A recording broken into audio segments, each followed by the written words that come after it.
Well, extreme weather events across the U.S. are increasingly wreaking havoc on the country's electric grid. Consumers, they're now taking matters into their own hands as they look towards renewable sources to keep their power flowing. CNBC.com's Pippa Stevens is here with more. Hey, Pippa. Hey, Frank. Good morning. That's right. Again and again, we see that our grid just can't keep up with extreme weather events fueled by climate change. We've seen outages from California to Texas to New Jersey and everywhere in between. And consumers are fed up. New data from solar website solarreviews.com clearly illustrates the link between extreme weather and people looking for ways to keep the lights on even when the grid goes down. The website saw a 358% increase year over year from California residents looking for a solar quote between June 30th and August 6th. The state, of course, facing devastating wildfires right now, as well as record drought and heat waves. And remember when temperatures rose to 116 degrees in Portland at the end of June? Well, Solar Reviews said quotes from Oregon jumped more than 900% as temperatures soared. And it's not limited to the West. When Texas experienced that deep freeze in February that cut power for millions of customers for multiple days, quotes from Texas residents spiked 850%.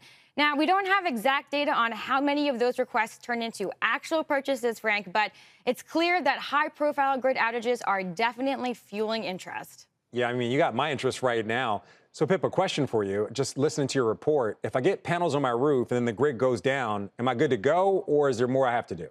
Yeah, so that's a good point, and it's not quite as simple as that, of course. You have to have an on-site battery storage system as well for your lights to work if the central grid goes down. And that's because if there are line workers out repairing lines, you can't have power flowing back onto the grid because that would be a safety risk for the workers.